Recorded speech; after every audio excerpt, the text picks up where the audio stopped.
Hello viewers, you are watching UN College Digital Classes with Amita Balapatra, Head of the Department, Master of Commerce, Finance and Control. So, we are discussing the paper Financial Derivatives and Risk Management, and today we are going to discuss in detail some more facts about the future contracts.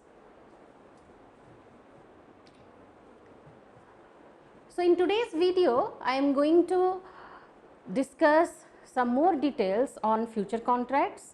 We will discuss the functions of future market and some basic terminologies of the future contract. So, the future market actually plays a very significant role in managing the financial risk of the corporate business world, and as the financial derivative instruments, so in this respect they have been very useful and popular and very successful innovations in the capital market all over the world. So, what the future market or future contract is doing, it is a very innovative tool or it is a very innovative instrument that is there in the capital market, which is very much useful to avoid, shift, or we can say hedge the risk of the investors. So, that is what a future contract is significant for. So, what the future contract is defined as the BSE in its website, it is like futures are exchange traded contracts to sell or buy financial instruments or physical commodities for future delivery at an agreed price. There is an agreement to buy or sell a specified quantity of financial instrument or commodity in a designated future month at a price agreed upon by the buyer and the seller. The contracts have certain standardized specification. So, as we know that what the future contract is saying, that there is a contract between two parties, one is buyer and the other one is seller, and what they are contracting or what they are agreed upon, that they are agreed, they take a derivative on an underlying asset for a future date for a specified quantity and quality of the product, either a commodity or a financial asset, in a definite or a fixed future date, what is saying. So, this is what the future contract is defined as. Next we will go to the functions of the future market. So, these are the functions of the future market. So, what the functions of the future markets are? That is hedging, price discovery, financing function, liquidity function, price stabilization and disseminating informations. So, we will discuss one by one. So, first and the foremost function of the future market is hedging. So, hedging function, which we also know or which we also say as price insurance or risk shifting or risk transfer function also. So, what the hedging function is, or as we have already discussed in the participants, we have discussed that there are hedgers. So, what these hedgers are doing? These hedgers are shifting their risk, or they are insuring their risk, or they are avoiding their risk. So, what the function of hedging is? That is simply they are hedging the risk, or they are shifting the risk, or they are insuring the risk, or there is price insurance by hedging they are doing that. So, we can take a good example of that, like suppose there is a farmer who is harvesting suppose rice. For say the cultivation period of rice is 4 months. So, after 4 months the farmer is not sure that what will be the cost of its rice or whether it will get a potential customer or not. But by a future contract it can be agreed upon by a buyer to buy the specific quantity of rice from the farmer at a specified predetermined price in the specific date. So, risk that the farmer is having of getting sold its commodity, that is the rice, it is not there. So, it shifts its risk of not getting sold of its product, or the risk that or uncertainty that is there with its commodity. So, that is what the first and foremost function of future contract is, that is hedging. So, next we will go to price discovery. So, what the price discovery is saying that by price discovery it means that future market creates a relationship between the future price and the price that the people expect to prevail in the delivery date. The future price provides an expression consists of the today's expectation about a specified future time. So, by using the information about the future price today, the different traders or observers in the market can estimate the expected spot price in the future time of a given asset. So, in this way a user of the future price can make consumption of investment decisions more wisely. So, what it is saying that basically what we are doing in future market, that we are getting a future price or we are determining a future price at the spot or in the present market we are estimating or we are predicting a future price. So, that is the what the price discovery is saying, that by predicting the future price, by discovering the future price, we are more or less what we are doing, we are making it a bit certain to the traders or the investors that what would be the future market will be or the future price of the particular commodity or the future price of the particular financial asset will be. So, that is what the price discovery function of future market is saying. So, next is financing function. So, this is also another important function of a future market, and it is to raise finance against the stock of assets or commodities. Since future contracts are standardized contracts, so they make it easier for the lenders about the assurance of quality, quantity and liquidity of the underlying asset. So, this is what the financing function is saying, that there is the rise of finance against the stock of assets or commodities is there. So, next function we are having is liquidity function. So, as we know that a significant feature of future market is that we have to deposit a margin amount. So, that is what we have already discussed in our previous videos, that is a significant feature which distinguishes the futures from forward, that the parties, both the buyer and the seller, those who want to go for a future contracts, they need to deposit a particular or a certain percentage of amount as margin amount. So, when we are going to deposit a margin amount, so there is a less chance of getting withdraw from the agreement, and the chances of liquidity is high.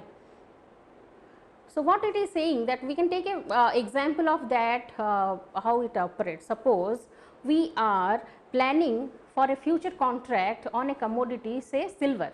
So, we are going to take a future contract and we are taking silver as an underlying asset. We are agreed upon taking 10 kgs of silver for say, and the price of silver that we are fixing the contract is on 7,500 per kg for say. So, after we are taking the contract for 3 months and we have to deposit 10% of margin for say.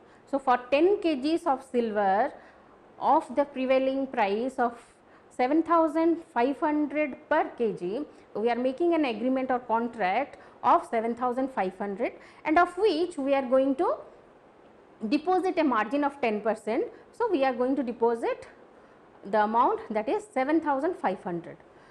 After the date or on the expiry date, suppose the price of silver per kg is, there is a hike in 10%, and now the price of silver is 8,250.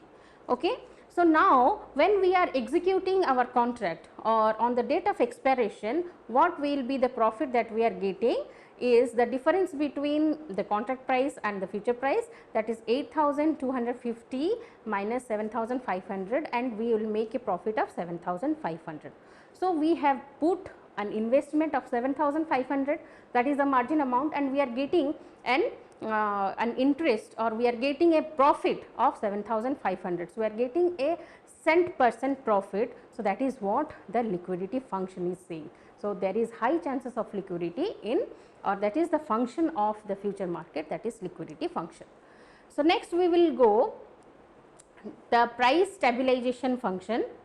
So, what the price stabilization function is saying that to keep a stabilizing influence on spot prices by reducing the amplitude of short term of fluctuations. So, we know that there is always a fluctuation in the financial market, or there is always a fluctuation in various financial assets. So, what the future market is doing, or what the future contract is doing, that it is bringing a stability in the price, or there is price stabilization is a function that the future market is doing for us. Then the last function that we are going to discuss is disseminating information. So, what this disseminating of information is saying, that it is an very useful, it is useful to the economy as we are predicting the price in advance or in the spot. So, disseminating information quickly, efficiently and inexpensively, and as a result reducing the monopolistic tendency of the market. So, the future market has a function, or it is working to on disseminating the prices very efficiently and adequately, and what it is doing, that it is bringing the instability, or we can say uncertainty, that is there prevailing in the financial market a bit low. So, that is what the disseminating function of future market is. So, next we will come to certain specific terminologies that will make you understand while we are doing the financial derivatives, or while we are dealing with financial derivatives. There are certain terms that we come across, those are spot price, future price, cost of carry, contract cycle, lot size, contract value, expiry date, margin, long position, short position, tick size, basis, open interest and mark to market. These are certain terms that we are using in financial derivative. So, we will discuss one by one. So, the first one is spot price. So, spot price is nothing but the current price, or we can say that is the commonly used for serving as a base indicator for pricing future contracts. So, that is the base price on which, or that is the current price, or that is the prevailing price on which we are going to do the future pricing, or the future contracts pricing we are going to do on the basis of the spot price. So, next is future price. What is this future price? The price of the futures contracts in the future market. So, this is what is future price. It is saying that this is the price that we are going to do on the future date, or that the price that we are fixing for the future date, that is the future price. So, this is what the spot price and future price is. So, there are situations where the future price is higher than the spot price, and that situation we called as contango. That is a price curve when the future price is higher than the spot price. That situation we are saying that as contango. And there is another situation which is called backwardization. So, backwardization is what? Now, backwardization is the situation when the future price is less than the spot price. So, next is cost of carry. So, cost of carry is nothing but the relationship between the spot price and the future prices, and simply we can say that it is the net cost of holding a position. So, what the cost of carry is, sometimes we also say that this is the difference between future price and the cost price, and that is what? That is the cost of carrying something, the cost of carrying, suppose for say a commodity. So, what is the holding price, what is the cost of carrying it, what is the cost, what is the interest that is on that. So, all this, when at the time of settlement we are taking into consideration that is what the cost of carry is. And next is the contract cycle. So, what the contract cycle is? It is simply the period over which a contract is traded, or this is the time period for which we are doing the contract, that is the contract cycle is. Then the next is the lot size. So as we know that the financial derivative, or we can say the future contracts, are done on a lot or on a specific volume we are trading in future contracts. So lot size is what? Lot size is the minimum quantity that is specified in the future contract. So there is a fixed, or there is a minimum specification of a certain quantity of contract that we can take, or we are saying that there is a specification in the volume of quantity that we can take in a contract of future. So that is what the lot size is, and that varies from underlying asset to underlying asset, or it varies from a future contract to another future contract. So next is contract value. So what this contract value is, that is simply the multiplication of the future price and the lot size that we are trading up with. That is what the contract value is. The next is expiry date.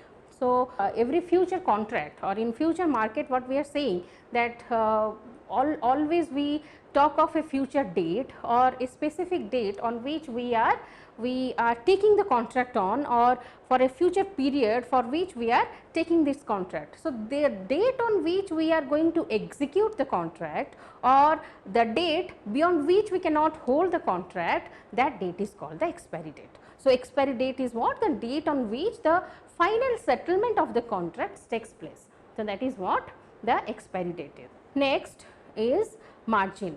So what the margin is? The certain percentage of the amount that we are going to deposit at the time of future contract.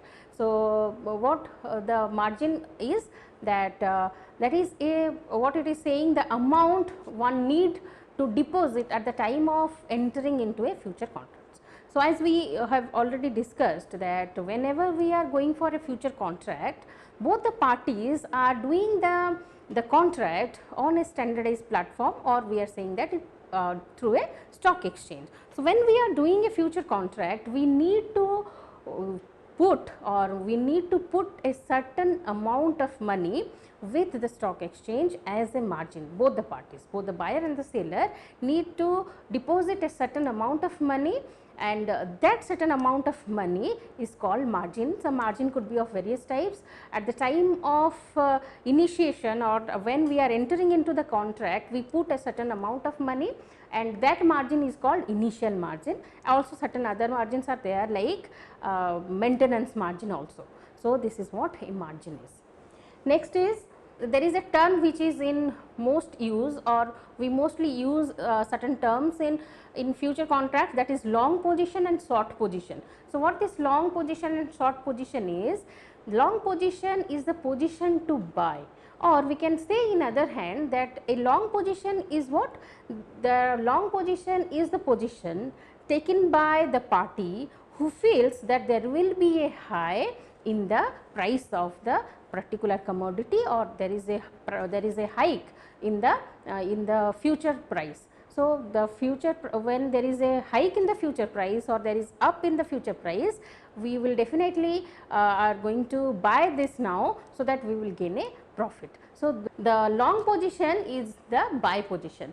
So in the other hand, what short position is? The short position is just the opposite of the long position, and what the short position is? It is expecting a downfall, or it is expecting a loss, or we can say that it is expecting that there will be a down in the price. So we are going for selling the particular commodity, or we can say that is a sell position. That is what short position is. Another important terminology in future contract is tick size. So what is this tick size? The tick size is the minimum price amount a security can move in an exchange. So what it is saying, that the tick size is a very fraction of movement, or we can say the very minimum or minor change that a future can take. That is what the tick price is. So next is basis. What is basis? Basis is the simply difference between the future price and the spot price. The difference between the spot price and future price is the basis. Then open interest. So, what is open interest? Open interest is the total number of contracts that is outstanding, or we can say that is not settled, yet to be settled contracts for an underlying asset. So, that is what an open interest is. So, open interest is what? Open interest is the outstanding or unsettled underlying assets that are there, the number of unsettled underlying assets or contracts, that those are the open interest. Then one important thing that we have, or the terminology that we have in future, is mark to market. So, what this mark to market is? The mark to market is, we are saying that settlement of day to day basis. So, what this mark to market is, or MTM is? The MTM is what? As we know that we are doing future contracts on deposition of some margin amount, or we are putting some margin amount in the future contracts. So, when we are taking the future contracts for a longer period of time, for say for 3 to 3, 4, 6 months like that.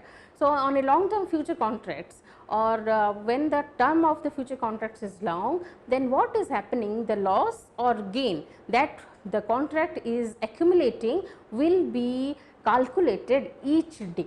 So, every day our loss or gain is going to be calculated. So, that is what mark to market is. So, this is all that we have in the terminology of future contracts. In further classes we will discuss more. That is all for today. Thank you.